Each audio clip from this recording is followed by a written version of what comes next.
Alright, we're going to talk about the Batman movies. We're just two people related. Unfortunately. Yeah, well, screw you. You want to talk about Batman, so what the hell? We'll do it. The trilogy. You asked me. Anyways, we have some thoughts. Maybe you care, maybe you don't. So let's go ahead, Cameron. Talk about the first one. First Batman. So we're talking about the Dark Knight trilogy, not the Tim Burton ones or George Schumacher ones. Because we all know Schumacher ones are crap. So, we're talking about the Christopher Nolan trilogy, which I own, proudly. You own proudly? I have two copies of the first yeah, two. because you... Well, whatever. Nerd. Yeah? That isn't too much money to spend. These were only $5 to buy again. To buy again, okay. Well, all right, so I only spent $15, that's less than new full. I guess I did buy the DVD copy when it first came out. Whatever. That's besides the point here. Alright, Karen, so let's talk about the first one. What'd you think? I liked it. I think it's one of the stronger ones out of the three. No, everybody overlooks it and pretty much says Dark Knight's the best. But personally, out of the two, I like Batman Begins. It's slightly more. I like the story, how it really is explores Bruce Wayne's backstory and why he becomes the Batman. If you compare it to the Tim Burton one, you really don't get an explanation why he does what he does. I think there's well, you do. I mean, you get the... He doesn't... Well, there's a line that says, I don't even know why I do it. It's something I have to do. Yeah, but I mean, you get the scene where he lays the roses on the street corner. Yeah. So, I mean, it's... I don't know if there... I forget if there's a flashback to his parents getting killed in the Tim Burton. Is there? Yeah. Okay, I thought there was. In the Tim Burton one, you get more of a... how the Joker became the Joker, which, honestly, I don't think we should really have an explanation. Because it's what you don't know. Makes stuff scarier. Like, if you look at the first Alien movie, you don't see the alien until the very end. So you use your imagination to make it more scary than... Well, I think it's heavily implied how the Joker comes to be at the end of this one. You know, that it's the gas in Arkham Asylum, or, you know, the island, and that he's just a byproduct of one of the freaks there. Because, you know, he shows him the calling card and he says, you know, now there's the other masked vigilante, well, not so much vigilantes, but villains out there. Back to Begins here. Well, well, that is from Begins. yeah. Alright, you know my thoughts on it now? Sure. I did like this one. I thought it was the best of the three. And like you said, it does explore his background a little bit more. And I think there are some genuine, heartfelt moments in it. You know, I love the scene when he falls in the well. I like, you know, I guess I just thought they were filmed well. You know, and you really felt for the character. You really understood him better. I guess just to go over what I wrote the other night, you know, I thought it was a good prequel for the other two movies. But at the same time, I thought it worked as a prequel to the Tim Burton movies. I mean, you could have, if you would have just stopped here, you would have had a decent prequel to the Tim Burton ones, and I think that was somewhat intentional. Yeah, I thought about that too after I watched it in the theaters. I remember that. But I'll take that back a little bit. No, yeah, it works, but there's definitely stuff that would tie in. Well, I mean, I don't think it's going to be a 100% perfect blend. Like I said, personal favorite of the three. Yeah. And you know, it did try to be more serious and more tied to the modern world. You know, what we have now. Hyper realistic. A little less comic booky. Alright. Was there anything else you want to say other than we liked it? The only gripe I had really about the directing of it is I get when he's the first night he's out fighting the Falcone's crime wave, whatever. Gangsters? Yeah, that it's shot very close, so you don't really see Batman. And that's a stylistic choice, kind of like not showing the alien or just showing Jaws until the end. But when you get to him fighting Ra's al Ghul's ninjas, it's still shot really close. That's my only gripe, is it's too close. It should have been pulled back. And in The Dark Knight, Christopher Nolan learns to pull the camera back during action scenes and really show. The only gripe about the camera work.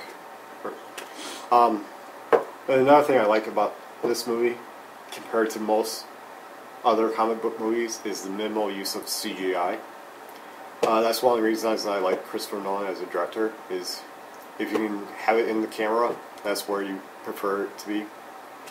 And only use CGI to enhance or do something absolutely cannot do for real. And you'll see that throughout all of his movies. Like, you think the train crash, that'd be a CGI shot, but that's actually model work. Old-fashioned model work.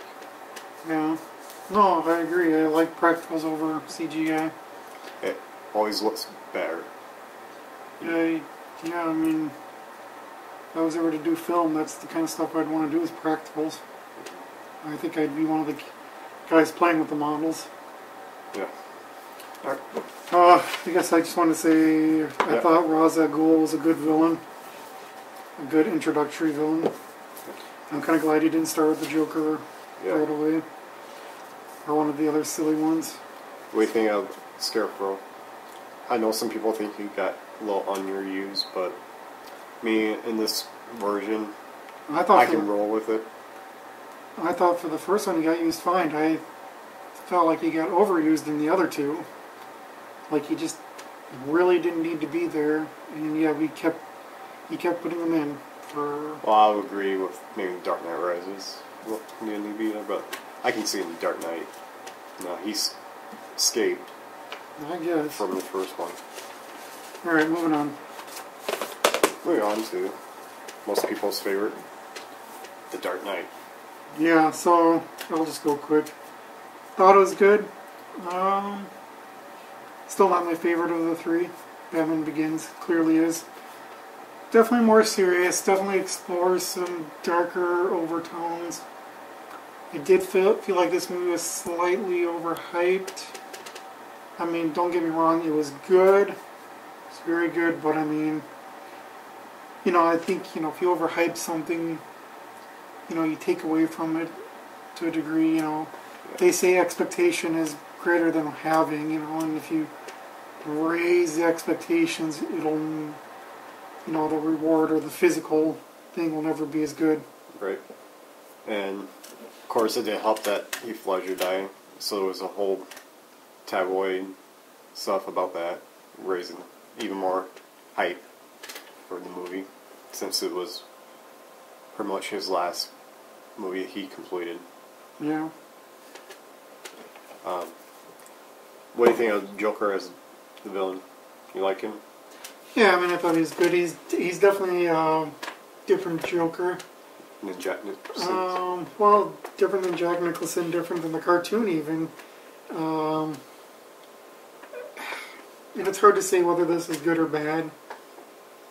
He's definitely played it more serious. He definitely tried to be funny at times, but, if you watch the Tim Burton in the cartoon, he's more over the top silly, and it's different. And I can't really say which one I like better for sure. I definitely think the over the top works better for the cartoon. It's funny. He's funny. I don't know. Yeah, definitely. I saw a lot of Alan Moore's killing Joker in The Dark Knight. Yeah. Yeah. The only gripe I have is, as a villain, Joker gets used way too often. That's even true in the video games and the comic books. Well, he's kind of the quintessential villain. I know, but I like to see, kind of off subject a little bit, but my major problem with Arkham City was it focused way too much on the Joker. I would like to see. They build Hugo Strange as the main bad guy, and I would like to see it gave more focus on him. But he was just kind of our wrapping of the story, and Joker was the main candy, you could say. Yeah, so he is the Tootsie Pop, or he's at the center of the Tootsie Pop. Yeah. Yeah, I haven't played the sequel yet. I guess getting back to this, the only other thing I would knock slightly on it is, it definitely felt, we have a little bit more money this time, let's try to do more bigger stuff, let's go to China, or, a double for China. Let's have Batman kidnap someone in China. Well, let's do IMAX, and let's do this and that and the other thing.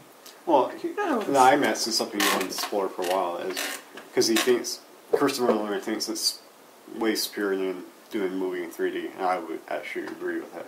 No. I don't like movies in 3D. It doesn't draw me in even more. It's just, I wear glasses or white glasses when I go to see movies. IMAX is good. We saw all the 3 movies in IMAX, so we have... Well, the first one wasn't in IMAX. Well, but we saw it in IMAX theater. I don't know what to say. IMAX is good, don't get me wrong. Do I think it pulled me in more? No, not really. I think just having a good movie and good production quality and good crisp picture, which I guess maybe I'm making the case for IMAX right there. Yeah. And sound. Right. Remember that sound? Sure. Watching my Blu-rays, it's like, it doesn't compare to the sound had. Yeah. Don't get us wrong, we like this movie, just slightly less than Batman Begins. Yeah, I like Batman Begins.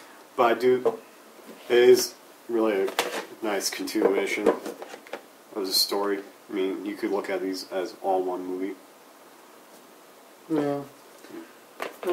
I guess for me, sequels are almost never as good as the first one. It's just a fact. Very rarely do you get ones that surpass. And I'm more into the origin stories. Me too. Once you kind of get past the origins and you have to fight that mandatory villain, it's just, at that point it just feels like clockwork. It just feels, this is mandatory, this has to happen. But, well, going back to the point you said a little earlier about going to China, I like that because it shows Batman's international. He doesn't have limits, or boundaries like cops do in the DA. Yeah. He can be that menacing force against crime. I guess I just never saw him as the international bat, but whatever. No, until Dark Knight Rises, part of me thought, no, this movie could take place anywhere in the world. It doesn't have to be specifically in the United States. Yeah. Let's move on to the one that's probably going to be the bigger talking point. The Dark Knight Rises. Alright. You go. Okay, let's just start. Did you like it? Yes. It's probably one of my favorite of the 3. I probably would say Batman Begins, and then Dark Knight Rises, and Dark Knight as my... I like the imagery that they connected to the first one with the well and the pit. I like some of the stuff that Joker said in the second movie coming really true in this. Like, when the chips are down, the civilized people will eat each other, and you see that in this. With like the bellhops dragging the rich people out because the chips are down. No, he said, and Joker said in the second one, the bridges are sure in the first prize, and you actually see the bridges actually being blown up in this one. So no. Well, they blow up all but one, right? Yeah, basically. No. Joker there basically made the threat, and Bane came and pulled the pin on the grenade to do it. Alright, my thoughts on this. Do I think this was a bad movie? No. Is it the better of the three? Absolutely not. And here's why. There's just a lot of plot points that do not make sense in this thing. For instance, okay, the plane thing at the beginning kind of bothered me. Okay, that just seems like an over the top of a way to do that, to crash the plane and to swap out bodies or whatever. What, did he kill his brother at the beginning? Well, yeah, because the agent called it in saying one of them would be in the plane. So they expect one of them in the wreckage. Alright, well... And it's not his brother, it's his... Well, whatever. And here's the other thing. Nothing about that crash looked a little suspicious. You know, the wings are like 400 miles back. Oh, and then the fuselage crashed 400 miles away. Something was up there. Well, you think it would take some time to figure that out, you know, what exactly happened. So, and it's only 6 months before the events and where the movie really picks up. Moving on. There's stuff with Jim Gordon I never really felt like was resolved, and I kind of felt in some ways his character took a back seat. I mean, what's his deal with his wife? What's his deal with people wanting to fire him? You know, or, you know, him retiring is never really followed up on. Well, he's good. And they're talking about, you know, repealing the Harvey Dent law or whatever. Yeah. That's never really followed up on. The repeal, or? Yeah. Oh. And then, you know... Shit happens. And then there's Bruce's injury, or Diamond's leg injury, which I kind of felt like came out of nowhere. I mean, he was running away pretty good at the end of 2, and the implication is he retired there shortly thereafter. But if you don't use, you don't keep that leg moving all the time, then it's gonna... He's not a cripple. I mean, he didn't stop walking around. I mean, are you suddenly going to have a brace here soon? Because you don't walk as much, or... Well, you don't keep him active like he did. I guess. Well, you know, okay, then, you know, they should have showed him as a fat bastard or something if he's really, you know, given up the goose in 8 years. But he looked like he was still in pretty good shape, and clearly with him going out on his first night... Well, you strap on that brace. Yeah, which well... is a homage to Dark Knight Returns. I get it. Just a little more explanation would have been better. A little more, maybe, you know, after his first encounter with Bane, or his first night back out on the job, he maybe gets injured or something. Just kind of felt like it came out of nowhere. And then, I didn't get the whole Bruce's relationships in this one. Is he with the villain lady? Was he with Catwoman? Because he ends the movie with Catwoman. Spoiler. Yep. I mean, that just... You know, I mean, someone else said this too. I just never got the relationships, where they were going. He slept with, we'll call her the villain, or Danger. You know, he slept with Danger, and then... But he ends up with Catwoman at the end. Well, Danger was trying to get close to him, because... No, mission succeeded. No. To break him, really. But I think he did the penetration. Well, she did penetration at the end there. Oh yeah, what was that? I think. Mm-hmm. I mean, there's more ways than one to break a person. And it's not just physical; it's emotional, financial. So, now you think this person that you kind of come to care about is really going to stab you in the side. That's going to hurt you a bit. Oh, so that's what he was trying to go for. I guess, well, you know, I don't know. I almost, you know, that was the kind of the storyline he was going for, and I know he didn't plan all 3 of them from the beginning, but, you know, it would have almost been better if she would have got introduced at the end of the second one or something, so, you know, the betrayal could have been bigger, or, you know, I don't know, they could have spent more time developing this relationship at the beginning of the movie. It just, I don't know. I guess I didn't get it. If anything, I felt like he was trying to explore a lot of ideas, but he was trying to compact it into a shorter movie. Or, you know, well, not into a shorter movie, but he just didn't have enough time to. If anything, this movie should almost been a two-parter. Probably would have been better to encompass all he wanted to do with it, or what he was trying. Longer. Right. But let's keep going. Oh, let's keep going on my list here.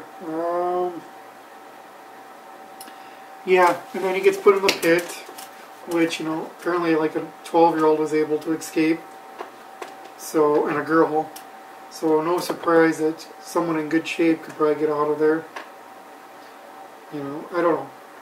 And the whole thing without him needing the rope, I guess it's a mental thing, but... Fear of death. I guess, but I mean... When you know your life is on the line, you're gonna... No, his life was on the line when he was on the rope. If you make it or die, you're gonna try harder to make it. I think he's trying pretty hard to... Whatever, I mean... Maybe it's a little extra subconscious push. That's the whole reason he was put in the pit, because he didn't fear death anymore. He welcomed it. He had to learn the fear of death. That's how you can fight longer and harder. So Bane was helping him. Well, he was helping him on knowingly helping him. Okay, well, whatever. I can accept him getting out of the pit, although it was pretty obvious that it was going to be the one time he didn't use the rope that he was going to get out. Or the third try. No, that's video games. That being said, how did he get back to Gotham?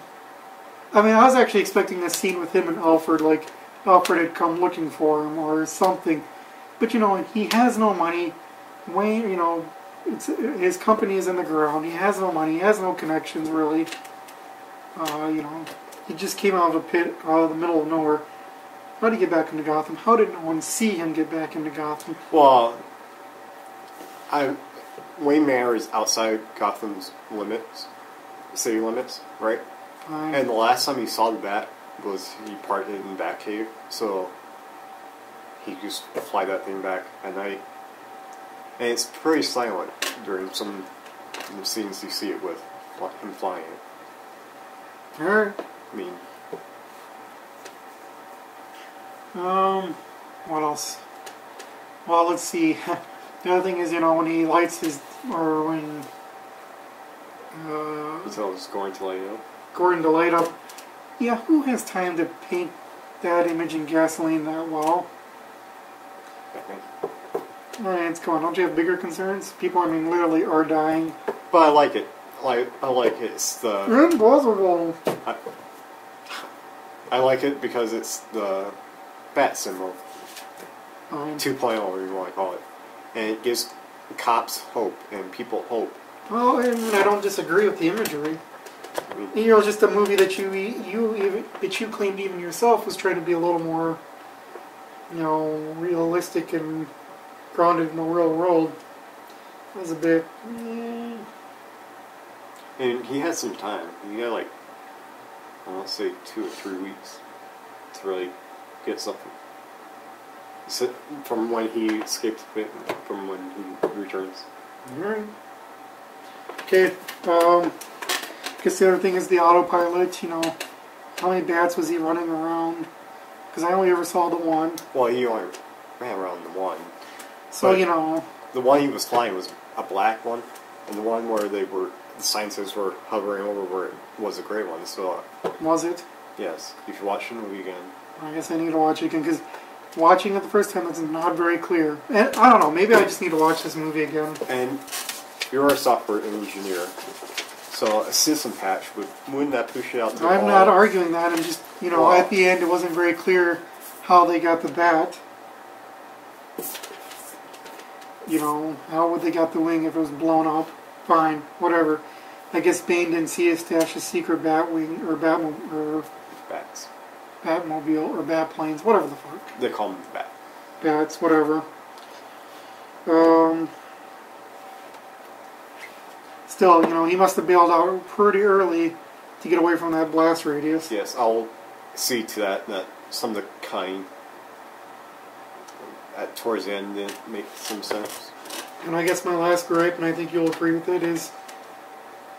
And it's hard to complain too much, because I'm glad they did resolve it. But I would have just stopped the film after you see Alfred looking off in the distance at the cafe. Yeah, and I don't know what kind of Bruce or what kind of life Bruce is going to live, because everyone knows who he is. He's probably worldwide known at that point. I think he's dead. Well, so yeah, maybe that'll work for him, I guess. Although I guess it'd be like the JFK thing. And then I guess the thing with Robin at the end, so he's going to be Robin. That just felt a little underdeveloped because, Bruce had all this training, and Robin's just got a few years of background. Well, it doesn't mean top background. All right. And is he going to help? Who's necessarily going to say it's going to be Robin? It could be Batman 2 or... Well, and that's just it. And that's just it. When I watched it, I kind of got that impression for a bit there that this isn't Robin, this is going to be Batman, but yet his name's Robin. Or it could be Nightwing. No, whatever. If in the comic books, the first Robin becomes his own.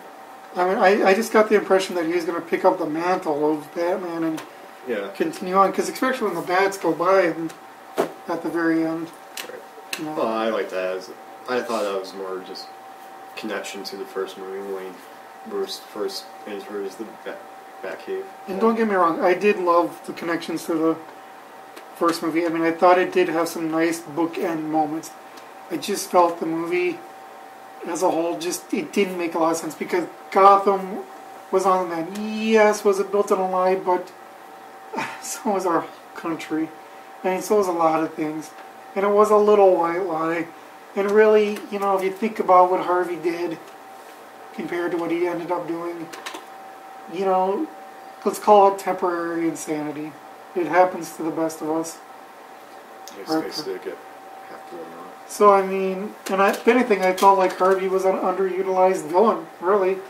He could have been the villain of this movie. Well, then again, I brought this up to you before.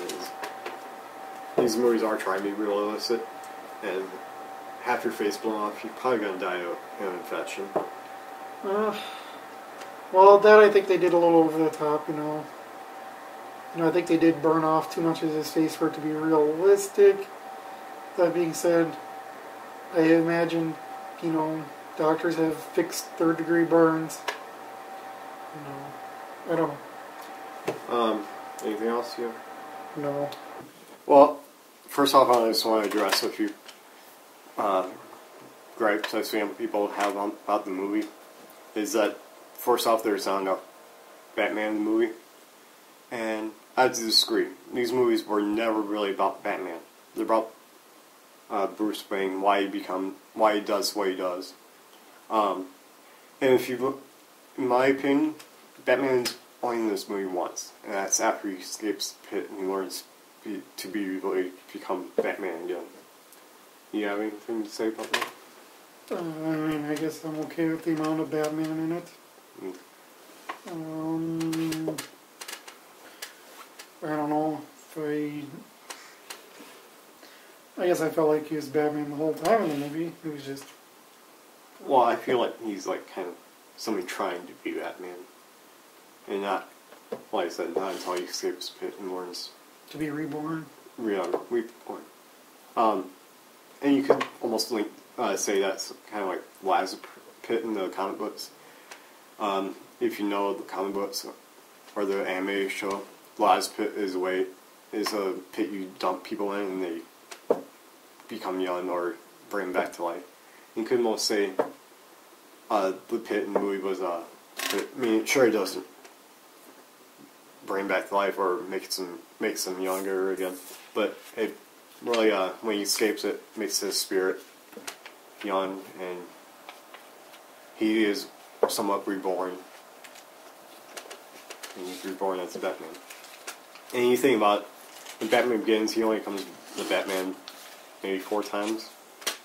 And in Dark Knight, there's one scenes where you only see him for a minute as Batman, so really 3 times, 3 long periods as a Batman, longer. It's not that off from the other ones. Yeah. What else? Then the other thing is, it's too long. In my opinion, I would like spend longer because you had some runs with not explaining stuff. I mean, sure, and there is some awkward cuts. So at least one awkward cut I can think of. And The second one maybe felt a little long, but I've never really had a problem with the length. yeah. And if you compare this to a recent movie that came out, like The Hobbit, which is only, 5 minutes longer? It's 3 hours. Well, it's like 2:15 and this is 2:45 with credits and all. I mean, this moves on like that. My major problem with The Hobbit was it's really slow in the beginning to pick up, and once it did, it was just non-stop action. So, That's a different review. well, yeah. Well, I'm just comparing it. I mean, this movie at least moves along, while some can just drag and really feel it. You feel it's time. Yeah. So, Well, let's just end this with a few quick notes on the series as a whole. On the whole, I thought it was pretty good. yes. One thing I do miss ever so slightly that I liked about the Tim Burton one, at least the first one, is I do miss a little bit the comic book style stuff. I mean, yeah, you might say it's cheesy or that it's unrealistic and that they're going for a more surreal tone in here. Well, more real, I guess. Surreal wouldn't be the word you'd want. But I do miss a little bit of the comic book tone. Yes. I'm okay without that. I mean, since Batman is really the most realistic character out most. Oh, that's what I like about him. I like how he has problems. I guess that's relatable because I don't think I can relate to people having problems, I guess. It's probably my favorite trilogy, I'd say, that I've seen. I like just, it's really a character study. It feels more like, throughout. for me it's a little hard to call it a trilogy. Yes, is it a trilogy? But I don't really feel like each one was building, well, I don't feel like they were really saying, yes, we are a trilogy now until the third one. Yeah. And then they really tried to, there again, I think they really tried to bring a lot of ideas in, a lot of things to tie up the whole trilogy. I don't know. I like, in the beginnings, I like the origin story. In Dark Knight, I like how it continues and shows, yes, this is a tragic character by having Rachel getting blown up and Harvey Dent losing his mind. And I like Dark Knight because it's a different film. It went in a different direction instead of playing safe like Spider-Man 3 did, or most other threes in a trilogy. I like it's basically a war story. And I like that months just pass while these Gotham lives on our Lord. So. And, I kind of hate it when movies do this, when they do three-parters. Well, they do trilogies and then they make the second and third one tie into each other. I mean, I sort of hate that, because, The Matrix did that, Pirates did that, But I think this is one time where this would have actually worked for a trilogy. I kind of wished, 2 and 3 would have tied in better. I think they could have fleshed out some of the ideas. And I guess they did try to do that with the end of 2 a little bit. I just think, I don't know. I just think 3 just had some concepts that weren't really fleshed out. Another thing about 3 is, at the end when they were revealing that statue, one of the things I would kind of like to see was maybe like on his cape of the statue had like cops' names who died, because I really would like that, because we're in that Batman can be anyone, and maybe as a whole cops or Batman. Not even cops, even civilians, I would think. Yeah, civilians, Whatever just they run for. ordinary people doing extraordinary things. No. Alright. I think next we're going to talk about Red Dwarf. Season 10. Or Yeah. Series 10. It's one of my favorite shows. Not a lot of people talk about it. Over here, at least. So, On the side of the pond. right. And I think it's something that deserves some attention. So, if there's something you want us to review next. Yep. And tell us your favorite Batman movie or any of them. And why. Like, maybe a short sentence why you like it. Okay. Till next time. Yeah, bye.